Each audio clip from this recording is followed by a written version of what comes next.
Hayırlı erте, hürmetli televizor qaroşçular, tur efirda Tatarstan yanılıqları studiyada men Oyzila Batırxanova bizning bugungi chiqarilishda. Kelasi 3 yilga byudjet nindi bo'lur? Davlat Sovetida kun uzak masala qo'rildi.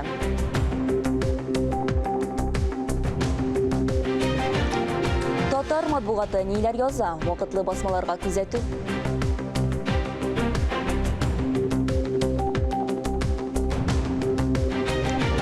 Tatarstan Jurnalistlar birliginde Qozon Universiteti o'qituvchisi, Tuğan Tübek tarixini öğrenuvchi Yuriy Frolovni esga oldilar.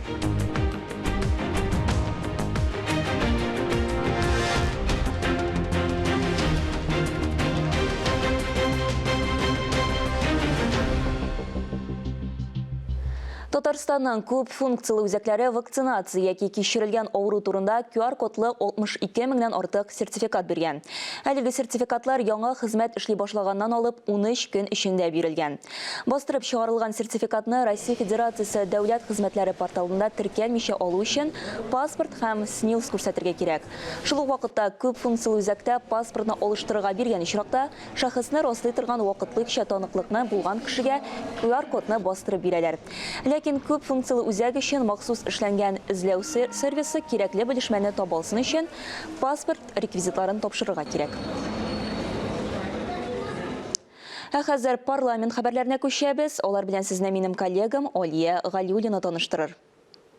Дәүләт Советының чираттагы утырышында депутатлар 20дән артык мәсьәләне карады. Сайлау кодексына һәм кайбер республика законнарына төзәтмәләр кертеләр. Коронавирус йогышы вакытында чикләү чараларын регламентлаучы федераль закон проектын хупладылар. Ә фикер алышуның төп темасы келесі 3 елга Татарстан бюджетына ачыклык кертү иде. Җәмәгать урыннарында һәм транспортта QR-кодларны тикшерү республика парламентарийларының игътибар үзәгендә. Алар халыкның санитар-эпидемиологик иминлеге турындагы федераль законга өстәмәләр кертте. Яңа мәддә буенча һәркем прививка ясату яки прививкадан тыелу турындагы документларны тапшырырга тиеш. Это экстренная мера.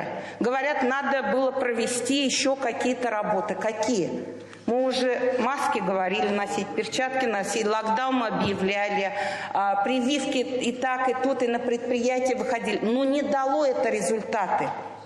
Не дало результаты. И вот эта это уже мера, наверное, уже жизненно необходимая. Начинается некоторое улучшение, но увеличилась летальность, то есть количество смертей. Заболевание стало более тяжелым. И чем больше мы будем медлить с мерами, тем больше вероятность вот этого утяжеления. Республикада хәмилдә коронавирус белән авыручылар саны кимүгә таба бара. Әмма тынычланырга иртәрәк әле. Чикләү чараларына бердән-бер альтернатива локдаун, ягъни күченеп читкә чыгып йөрүләрне катгый туктату. Гамәлдәге QR-код кагыйдәләрен киләсе елның 1 июненә кадәр саклап калырга тәкъдим итәләр. Сессиянең көн тәртибендә киләсе 3 елга исәпләнгән бюджет темасы да бар иде. Икенче укылышка 533 төзәтмә кертелгән. Киләсе елда бюджетка 300 миллиард сум акча җыю, 324 миллиард сум тоту планлаштырыла. Бюджет дефициты 24 миллиард сум күләмендә планлаштырылган. Парламентарийлар бюджетны аңлы рәвештә арттырырга булды. Дәүләт Советы ил президенты Владимир Путинга Яшел Үзәнгә хезмәт батырлыгы шәһәре дигән мактаулы исем бирү турында мөрәҗәгать итте. Татарстан Милли музеенда Республика Югары Советы Президиумы рәисе Салих Батыевның тууына 110 ел тулуга багышланган күргәзмә ачылды. Танылган сәяси эшлеклесен Дәүләт Советы рәисе Фәрит Мөхәммәтшин һәм чакырылышлар парламентарийлары искә алды. Экспозицияны ачканда Салих Батыев биографиясеннән моңа кадәр киң җәмәгатьчелеккә мәгълүм булмаган фактлар китерелде. Аның өчен төп бүләк кешеләрнең хөрмәте иде. Башкортстанда туып үскән Салих Батыев Казан финанс-икътисад институтына укырга керә, җаваплы партия вазифаларында эшләп, тиз арада абруй казана. Ул министрлар советы рәисе урынбасары булып эшләгән елларда сәнәгать предприятиеләре арта. КАМАЗ, Казан Оргсинтез, Түбәнкама химия комбинаты кебек яңа предприятиеләр төзелә. Казан авиация сәнәгате машина һәм приборлар төзү үзәкләренең берсенә әйләнә. Нефть һәм нефть химиясе сәнәгате ныгый. Депутатлар белән җыелышып, келеп, аның белән үзе белән чырашкан кебек иттереп, искә алып, моторына искә алып, үткән гомерен менә күз алдына китереп сөйләште. Зур шәхес, дәүләт органнарында күп еллар җитәкче итеп эшләгән кеше, төп нигезендә Югары Совет рейсі боларақ, өзіміздің парламентаризмна менә шушы ұйышманың депутатларны ұйыштырып, республиканың көндәлеген һәм киләчәген нигезен салган кеше дип бәялибез. Бу хакта яшь чакларында Салих Гыйлемхан улы белән эшләүчеләр искә алды. Берничә чакырылыш Дәүләт Советы депутаты танылган тарихчы академик Индус Тахиров галим буларак Батыевның хезмәтләрен лаеклы бәяләде. Салих Батыев күп кенә дәүләт һәм тармак бүләкләре иясе, аның шәхси әйберләрен, документларны, сәясәтченең фоторәсемнәрен Милли музейда оештырылган күргәзмәдә зур кызыксыну белән карадылар. Истәлекле дата алдыннан парламентарийлар Яңа Татар зиратында Салих Батыев каберенә чәчәкләр салды. Парламент хәбәрләре турында бүгенге кыскача шулар иде. Татарстан журналистлар берлегендә Казан университеты укытучысы Юрий Фроловка багышланган хәтер көне үтте. Журналистлар остазы турында истәлекләр белән хәбәрчебез Мөршидә Җихан уртаклаша. Озак вакытлар университетта эшләгән Юрий Фролов берничә буын журналистлар тәрбияләгән укытучы. Шул ук вакытта фоторепортаж остасы була. Ул беренчедән минем укытучым университет буенча, икенчедән безнең журналистлар берлегенә бик күп файда китергән, бик аның тарихын белдергән, укыган, искәргән, аны безгә җиткергән шәхес. Шуның өчен күчмә экспозиция ясап куйдык. Журналистика музеенда оештырылган күргәзмә Юрий Фроловның шәхси архивыннан әзерләнгән. Onun için мәгънәсендә менә архив кешесе. Ул нәрсә таба безнең төбәк тарихы буенча, университет тарихы буенча, аерым журналистларның иҗаты буенча, барысында аерым шундый картотекалар төзеп, аерым папкаларга тутырып, шундый пөхтәләп язып, шундый классификацияләп куя иде. Аның менә шыматур архивлары безнең кафедрада бүген дә саклана. Аерым, мәсәлән, университетның тарихы аерым елларда һәм фотографияларда. Ул аларны 79 елда аерым бер альбом итеп тә чыгарган иде. Университетның ел язмасы буларак. Зия, Алабуга һәм башка Татарстанның тарихи урыннары белән бәйле фоторәсемнәре басылып та чыга, музейларда да саклана.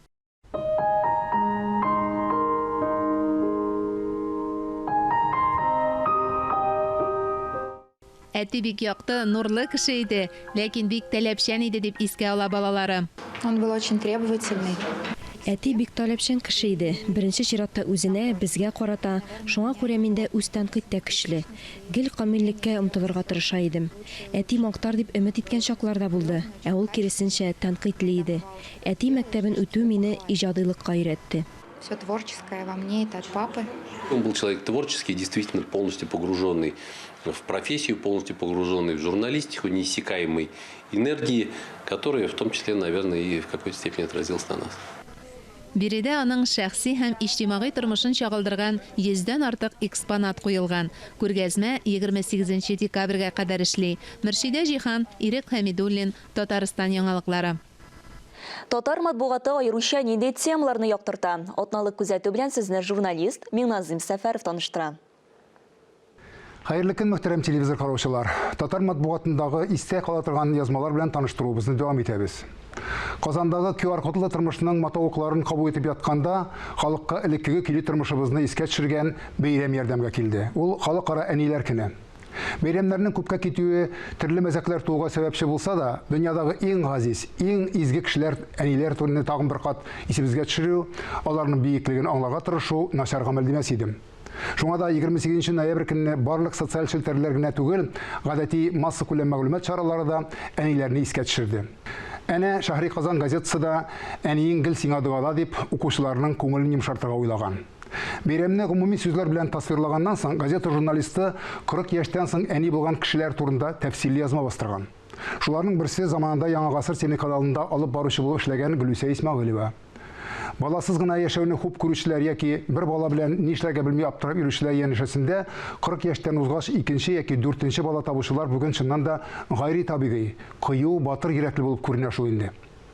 Гайри табигый димәктән, Ватан Татарстан газетасының сәяси һәм икътисади күзәтүчесе Рәшит Фатхрахманов дөньядагы сәер, тилерү дип әйтерлек хәлләр турында кисәтеп яза. Дөньяны хафага салган коронавирус зәхмәте нәтиҗәсендә моңарчы колак ишетмәгән хәлләр булып ята башлаган.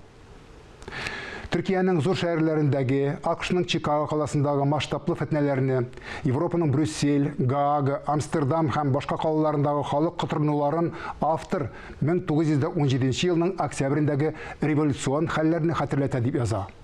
Алай гына да түгел, халык белән бергә дәүләт җитәкчеләре дә үзләрен җенләнгән акылдан язган кебек тота башлаган икән. Әйтик, Бөекбританияның премьер-министры Борис Джонсон эшмәкәрләр конференциясында икътисад турында сөйләргә тиеш була. Әмма теленә ни туры килсә, шуны такылдый башлый. Үзен Муса пайгамбар белән чагыштыра. Лениннан цитаталар китерә һәм дуңгыз Пеппи дөньясы паркын ачуга баруы турында сөйли. Бер Джонсонга түгел, дөньяның иң бөек державасы лидеры Байден әфәнде дә чыгышлар ясаганда үзен сәер тота.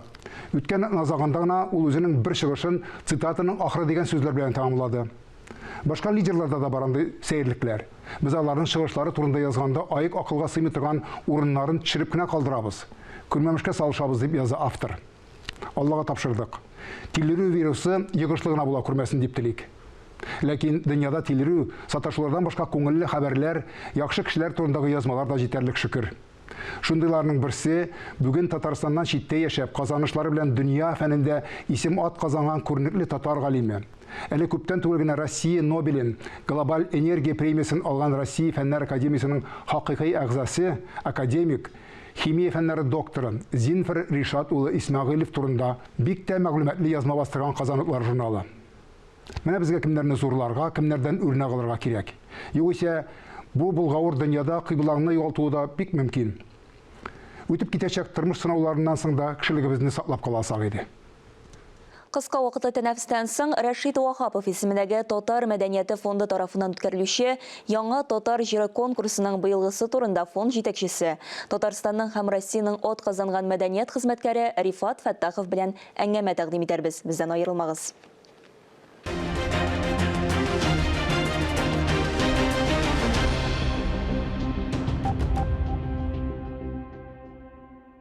Яңалыклар чыгарылышын дәвам итәбез алдагы минутларда. Уңган булган татар егете татар кызын ачыкладылар. Казан мәктәпләре укучылары арасында традицион конкурс узды. Яңа татар җырларын кайчан тыңлый алабыз? Бу хакта тулырак актуаль әңгәмә сәхифәсендә.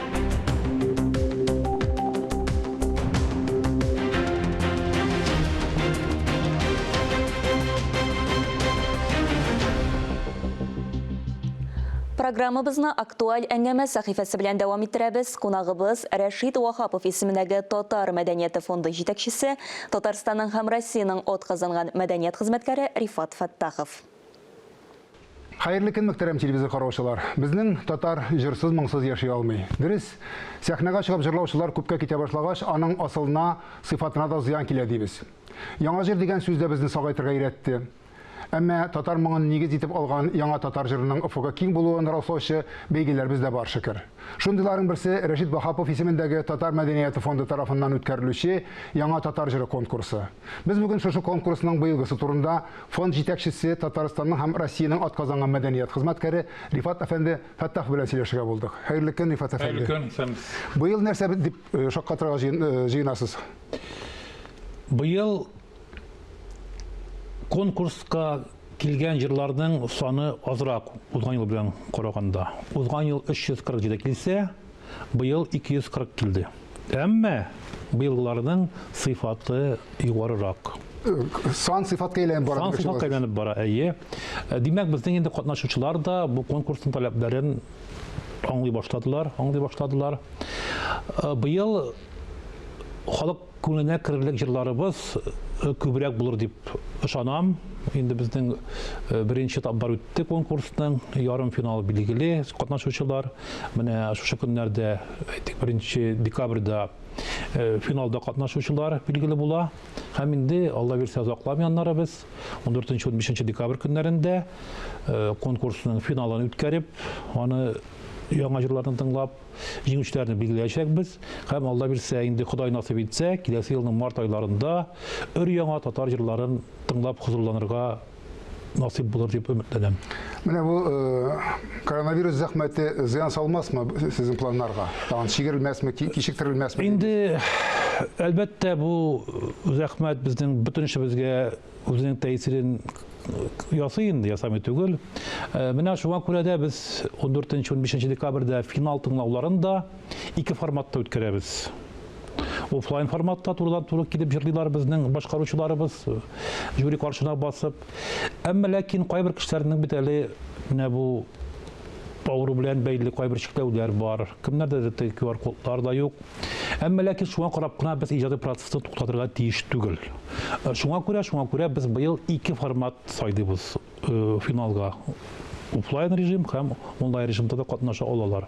Чөнки әлбәттә бу күпмедер жюрига объективлык җәһәтеннән кыенлар тудыра.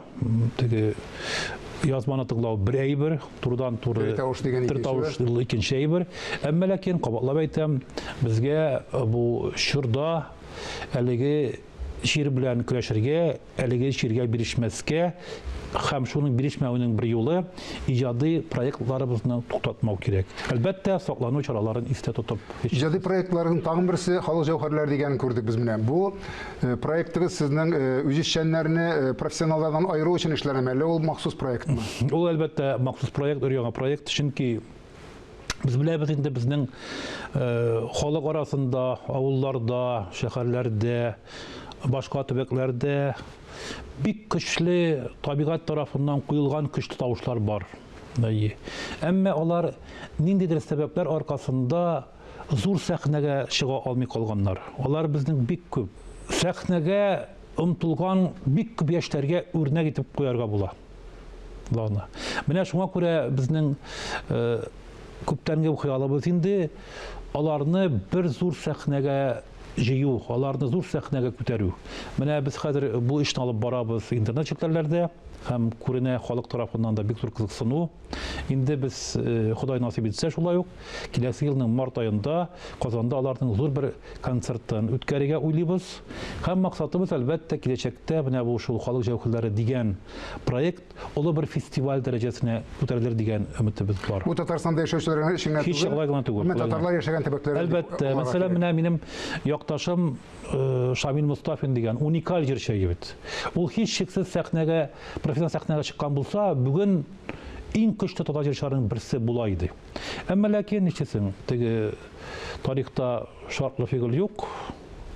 Шулай булып калган. Әмма без андый талантларыбызны югалтырга хакыбыз юк. Беренчедән алар безнең милли моңыбызны саклап калар төбәкләрдә. Шуның белән беррәттән алар теге яки бу төбәктә милли рухны саклыйлар. Димәк, телебезне, мәдәниятебезне саклауга да, үстерүгә дә бик зур өлеш кертүче бу проект булыр дип уйлыйм. Бу гамәлегез дә дәвамлы булсын дип теләк. Амин, шулай булсын. Чөнки бу форманы табуны тормыш үзе таләп итә. Беренчедән кабатлап әйтәм, безнең бик күп уртак сыйфатларыбыз, уртак мирасыбыз, уртак мәдәниятебез. Бу бер икенче яктан яшерен батырын түгел. Без бит инде иң югары дәрәҗәдә татар эстрадасының сыйфаты турында борчылабыз. Моны безнең хөрмәтле президентыбыз Рөстәм Нургалиевич Миңнеханов дәрәҗәсендә дә бу фикер яңгырады бит инде. Рифат әфәнде, тагын бер проектыгыз Казанда Шәрык базары дигән проект турында сөйләп китсәгез иде. Бу да безнең күптәнге хыялыбыз. Аллага шөкер, бу быел Татарстанда туган телләр һәм халыклар бердәмлеге елында тормышка гамәлгә керә башлады. Ул да булса төрки эстрада вәкилләрен бергә туплау һәм безнең бит инде бик күп уртаклыкларыбыз беләбез. Элегрәк елларда да булган, хәзер соңгы вакытта бераз бу мөнәсәбәтләр, бу аралашулар тукталып калды кебек, әмма ул һич тә дөрес түгел. Чөнки безнең беренчедән уртак сыйфатларыбыз бик күп, безне берләштергән сыйфатлар бик күп. Безнең бит инде моңыбыз бер әйбет, табырларыбыз бер. Һәм менә без быел Худайга тапшырып Казанда Шәрык базары, Восточный базар в Казани дип исемләнгән беренче халыкара төрки халыкларның беренче халыкара эстрада фестивален башлап җибәрәбез. Әлбәттә, без аны инде декабрьдә ук зур бер концерт үткәрергә ниятләнгән идек, әмма ләкин менә үзегез беләсез, бу шартларда үзгәрде. Шуңа күрә без аны киләсе елның җәенә күчердек. Әмма ләкин быел менә шушы көннәрдә, декабрьдә без Казан ратушасында, инде мәркәзебезнең иң затлы, иң матур залларының берсендә бу проектны тәкъдим итү кичәсен, аны тантана төстә ачып җибәрәбез. Һәм мин уйлыйм, моның да киләчәге бар. Заманында әйтик, 40-50 елларда узган гасырның шул ук казак җырчылары, шул ук Бибигөл Түләгәновалар әйткән бар, алар Рәшид Вахаповлардан өйрәнгән булсалар. Бүгенге көндә безнең тугандаш халыкларның эстрадасы, шул ук казак, Азәрбайҗан, Үзбәк эстрадасы Ияндерлек үрнәкләр бар демәкче буласыз. бар, йомшак итеп әйткәндә. Һәм иң мөһиме шунда, алар бик кыю рәвештә формалар үзгәртәләр. Яңалыкка юл ачык аларда. Әмма ләкин шул вакытта аларда милли нигез бик нык сакланган. Менә безнең без бер яктан икенче якка сикерергә рабы тоталар. Һәм ямалыкка каршы чыгатан әйтәбез. Әлбәттә. Менә бу яктан безнең өчендә әйтик, гомумән безнең өчен түгел, башка бер милли эстрадалар өчендә үзара аралашу, иҗади багланышларны ныгыту бары тик уңай булыр дип уйлыйм, иҗади үсешкә китерер дип уйлыйм. Иншалла шулай булсын. Алга таба да уңышлар юлдаш булсын, безгә бергә эшләргә насыйп булсын. Амин. Рәхмәт. Без дәвам итәбез. Казан мәктәпләре укучылары арасында татар кызы, татар егете шәһәр бәйгесе узды. Тулырак мәгълүмат хәбәрчебез язмасында. Ыспай түбәтәйләр, зәвыклы колфаклар һәм яңгырап торган чиста татар теле. Әйе, сез дөрес сөйлисез. Казанда татар кызы, татар егете бәйгесенең шәһәр этабы башланды. Бәйге татар халкының милли мәдәниятен, гореф-гадәтләрен һәм телен саклау һәм үстерү максатыннан үткәрелә. Татар кызы бәйгесе 1999 елдан бирле үткәрелеп килә. Аңа ияреп 2006 елдан татар егете бәйгесен булдыралар. 2014 елда гына аларны берләштереп, асыл татар кызлары янына батыр йөрәкле татар егетләре кушыла. Бу чара ул инде традицион чара һәм татар яшьләре өчен зур әһәмияткә ия дип мин саныйм. Ул татар мәдәниятының үсешен, яшьләрнең халәтен күрсәтә торган чара елда уздырыла. Ул инде күптән башланган иде. Аның башлангычында Мәгариф идарәсе торды. Ул заманда мин Мәгариф идарәсендә Мәгариф идарәсе башлыгы урынбасары дип эшлидем. Без шул чорда аны җыелып эшли башладык. Конкурс барышында балалар үзләренең визит карточкаларын тәкъдим итте. Иҗади номерлар һәм милли киемнәрне күрсәтте. Катнашчыларга бәя биргәндә аларның татар телен һәм мәдәниятебезне ни дәрәҗәдә белүләре, иҗади чыгышлары бәяләнде. Dünyasında uynap gülüp yaşarız diye aytayım. Jilbesen bularga öğretmegenmidir bit? Yuvankey. Biz bununla bik kalta etip әзерленdik. Çünkü mine şunday bu mektepten etesi kileyinde mektepten granitsından çıkı. Mine yanga neydi kişirişler, yanga büyüler koyu. Ne bizim kuruşumuzun hem talantımızın indi seletimizni zurayta anın maçtablarak bulan. Ел сайын бәйгедә катнашучылар үзләренең әзерлеге белән жюри әгъзаларын шаккаттыра. Әйтик, 2019 елда катнашучылар Әлдермештән Әлмәндәр спектакле өчен Камал театрыннан Шәүкәт Биктимиров киемнәрен алып торган. Бәйгедә катнашу үзе бер мәктәп ди финалга үтүчеләр. Ә бәйге булгач, анда җиңүчеләр һәм аларга бирелә торган бүләкләр дә бар дигән сүз. Ә иң-иңнәренә татар кызы һәм татар егете дигән исемнәр бирелә. Искәндәр Гыймалдинов, Тахир Хәсәнов, Татарстан яңалыклары. Әлеге сәгатькә шундый яңалыклар иде. Берничә минуттан эфирыбызны хәерле көн Татарстан тапшыру дәвам итә. Ә без яңалыклар хезмәте сезнең белән саубуллашабыз. Коронавируска каршы вакцина ясатуны кичектермәгез. Сау сәламәт булыгыз.